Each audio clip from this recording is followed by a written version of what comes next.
என்ன உங்க கட்சி மேடைகள்ல சொல்றதை இங்க சொல்றீங்களா? நான் ஊர் மேடைகள் எல்லாவற்றிலும் கட்சியை ஆரம்பிக்கிறதுக்கு முன்னாடியே மனசுல இதைத்தான் சொல்லிட்டு இருக்கேன். உயிரே உறவே தமிழே என்பது இதே அரங்கத்தில் 7, 8 அல்லது 9 வயசு இருக்கலாம், ஞாபகம் இல்லை. இதே அரங்கத்தில் நாடகம் நடிக்க வந்த போது அறிஞர் அண்ணா அவர்கள் பேச வந்திருந்தார்கள். 67 ஆகல உட்கார்ந்து நான் நினைக்கிறதுக்கெல்லாம் பேசிட்டார். இதெல்லாம் கிடையாது. அப்படியே பார்த்துக்கிட்டு இருந்தேன். அப்படி பார்த்துட்டு இருந்த பையன் இப்படித்தான் எல்லா விழா மேடைகள்லையும் பேசலாம். திடீர்னு என்ன இப்படி திசை மாறிட்டாருன்னா, திசை மாறவே ஒரே டைரக்ஷன்ல போயிட்டு இருக்கேன். எனக்கு காண்பிக்கப்பட்ட ஒளி, அது காட்டிய பாதை, அதில் நடந்து கொண்டிருந்ததால் மையம் உருவாங்க. இதற்கு காரணம் என்ன அப்படின்னா, நான் 40 வருஷத்துக்கு முன்னாடியே சொல்லியிருக்கேன். பல மேடைகளில் கூப்பிட்டு விசாரிச்சிருக்காங்க, எப்படி 3 பேரோட நிறுத்திட்டீங்க, அது நியாயமானு. எனக்கு தமிழ் ஃப்ரீயாக கற்றுக் கொடுத்த 3 வாத்தியார்கள், ஒருத்தர் உச்சரிப்பு, ஒருத்தர் உரைநடை, இன்னொருத்தர் கவிதை. நடிகர் திலகம் சிவாஜி கணேசன் அவர்கள் உச்சரிப்பையும், அவர் என்ன பேச வேண்டும் என்ற டயலாகை எழுதி கொடுத்த கலைஞர் எனக்கு உரைநடையையும், அவரின் சகோதரர் கண்ணதாசன் அவர்களுக்கு எனக்கு கவிதை தமிழையும் கற்றுக் கொடுத்தார்கள். அதுவும் உறவுதான், அதுவும் என் உயிர் தான், அதுவும் என் தமிழ் தான். அதன் நீட்சியாக என்னை ஒட்டிக்கொண்ட அந்த உணர்வு தான் ஒவ்வொரு மேடையிலும் என்னை அவ்வாறாக முழங்க வைக்கிறது. இந்த மேடையில் முழங்கிக் கொண்டிருப்பவர்களும் இனியும் தொடர்ந்து முழங்கப் போவர்களும் அதே முந்தலுடன் தான் இந்த மேடையில் வந்து அமர்ந்திருக்கிறார்கள். அமைச்சர் மாண்புமிகு சேகர் பாபு அவர்கள், மேயர் பிரியாராஜன் அவர்கள், எங்கள் அண்ணா, என் அண்ணா என்று சேகர்பாபு அவர்களை கொண்டாடும் எங்கள் பர்வீன் சுல்தான்,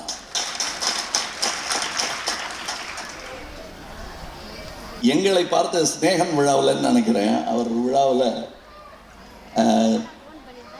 என்னுடைய சகோதரர் சொன்னார், நான் பார்த்தேன் ஸ்நேகன், அதாவது டிஎம்கேக்காரர் சொல்கிறாரு, கேட்டுக்க பாராட்டு அப்படின்னு சொன்னேன் நான் அவர்கிட்ட. ஏன்னா அப்படி உழைச்சிட்டு அங்கே அந்த பாராட்டுக்காக நிற்காம அடுத்த மேடைக்கு போயிட்டாரு. அதை நான் பாராட்டுகிறேன். அதை பாராட்டணும்னு தெரியறதுக்கே இந்த மாதிரி ஒரு கட்சியில் இருந்தால் தான் தெரியும். கீழே ஒருத்தன் பேர் சொல்லலைன்னாலும் பரவாயில்லன்னு வேர்க்க விறுவிறுக்க ஓடிட்டு இருக்காங்க பாருங்க. அவங்களை அடையாளம் கண்டு கொண்டாலே அவன் தான் தலைவன், பேர் சொல்லலைன்னா பரவாயில்ல. இதெல்லாம் எப்படி உங்களுக்கு தெரியும்? கேளுங்க, இங்கே தாயகம் கவிட்டு கேளுங்க. காலேஜில் படிக்கும்போது அவர் அடையாளம் கண்டது யார் என்று பெயர் சொல்லுங்கள். நான் சொன்ன அதே பேரை தான் அவரும் சொல்லுவார், கலைஞர் பெயர் சொல்லுவார். ஆக இது ஏதோ திடீர்னு இது அரசியல் இக்கட்டுக்காகவோ சூழலுக்காகவோ நான் சேர்ந்த இடம் அல்ல. சேர வேண்டிய இடம்தான். எங்கள் கொள்கைகள் எல்லாம் ஒரே மாதிரியானது. நாங்கள் இது நிகழ்த்தி ஆக வேண்டும் என்று போர்க்கொடல் தொடுப்பது இவர்களோடு அல்ல. நாங்கள் இந்த மாதிரி ஒன்று நிகழ்த்தணும்னு போட்டியாக எலெக்ஷனில் போட்டி போடும்போது நாங்கள் சொன்ன ஐடியாவாக இருந்தாலும் அதை எடுத்துக்கொண்டு செயல்படுத்தி காட்டியவர்கள் இவர்கள்.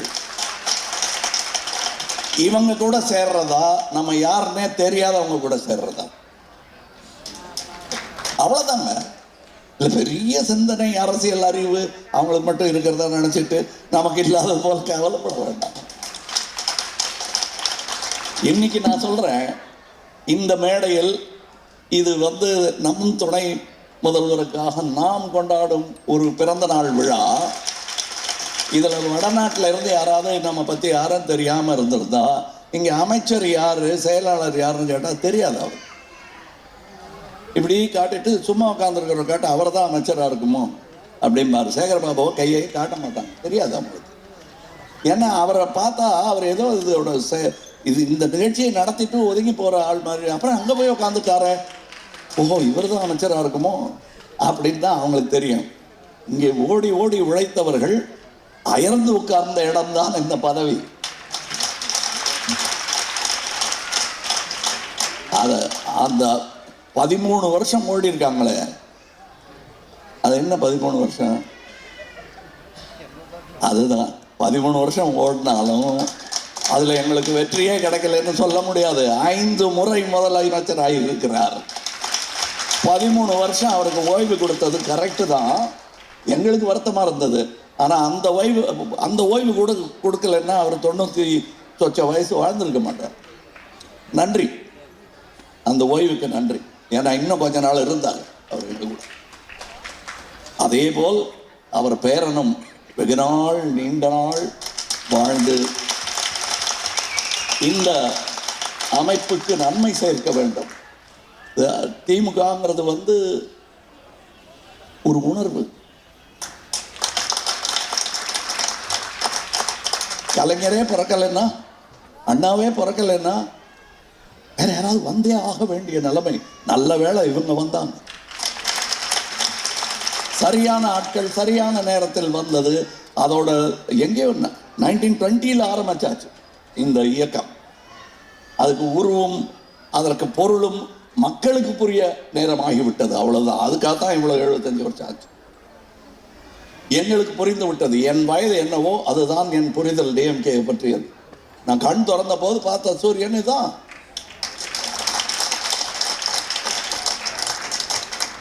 அதுல எனக்கு ஒரு இது இருட்டு வரும். நாங்கள் இருட்டு பள்ளம்.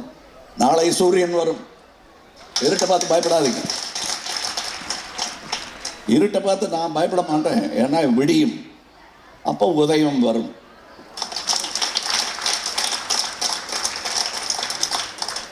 உதயநிதியும் வருவார், முதலமைச்சர்.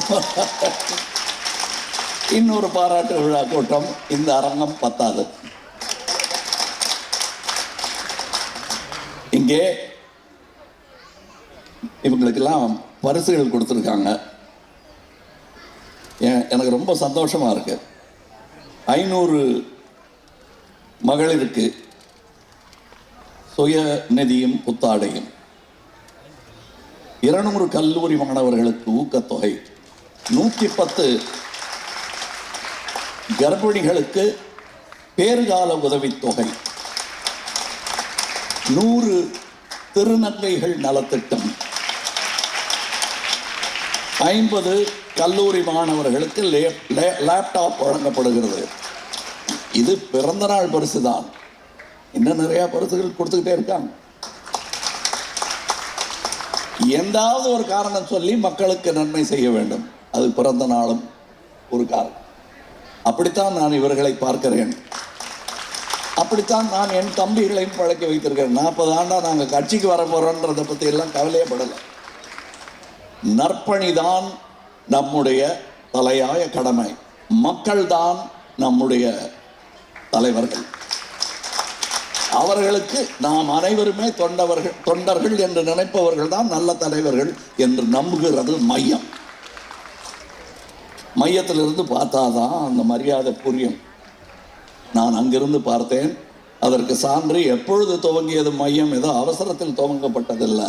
ஆழ்ந்த சிந்தனைக்கு பிறகு எங்களால் என்ன இயலுமோ அதை அமைதியாக தொடங்கியவர்கள் நாங்கள். ஊரங்கட நீர் உறவு நீர் சேர்ந்த கால் பேரும் பெரிதாகி தீர்த்தமாம். என்ன தவறுகள் யார் செய்தாலும் அது கடல் அடையும் போது கடலின் உப்பு அதை சுத்தகரிக்கும். அந்த மாதிரி ஒரு கடல் தமிழகம். வந்தாரை வாழ வைக்கும். ஆனால் வந்தவரெல்லாம் வாகை சூட வேண்டும் என்று நினைத்து விடக்கூடாது.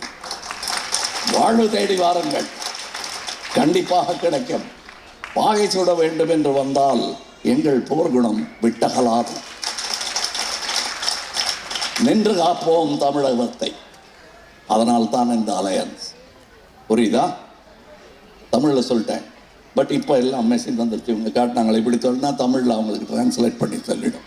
இனிமேல் தமிழ் லெட்டர்லாம் அனுப்ப வேண்டியது. எந்த மொழியில் சும்மா 0101 அனுப்பிச்சா அது தமிழில் சொல்லும், ஹிந்தியில் சொல்லும், எல்லாத்துலேயும் சொல்லும். நம்ம இப்போவே தமிழ்லேயே அனுப்ப ஆரம்பிச்சிடலாம் எல்லாத்தையும். ஏன்னா அவங்க டிரான்ஸ்லேட்டர்ஸ் இருக்குது, புரிஞ்சுக்கிட்டு. இனிமேல் இந்தியா ஒருவரை ஒருவர் புரிந்து கொள்வதற்கு இவ்வளவு கஷ்டப்பட வேண்டியதில்லை. இது நல்லவர்கள் சேர்ந்த இடம், வல்லவர்கள் சேர்ந்த இடம். அதில் நானும் வந்து இணைந்தேன் என்பது எனக்கு பெருமை, மிக பெருமை. அதே பெருமையுடன் மக்கள் நீதி மையத்தின் தொண்டர்களும் செயலாற்ற வேண்டும். நான் தான் வேற மேடையில் சொல்லிட்டேன், இந்த மேடை வாழ்த்தும் மேடை, வையக்கூடாது யாரையும், நல்ல நாளில் யாரையும் வைய வேணாம். இங்கே வந்ததுக்கான காரணத்தை உங்ககிட்ட சொல்ல வேண்டிய அவசியமே இல்லை. நான் திராவிடம் நாடு தழுவியது என்று சொல்லி பல வருடங்கள் ஆகிவிட்டன. அதற்கான அகழ்வாராய்ச்சி ஆதாரங்கள் தான் இப்பொழுது கிடைத்துக் கொண்டிருக்கின்றன. திராவிடம் நாடு தழுவியது என்று நான் சொன்னேன். அதை திருத்திக் கொள்ள வேண்டிய சமயம் அது பாஸ். இப்ப நான் சொல்றது திராவிடம் நாடு தழுவும். வணக்கம்.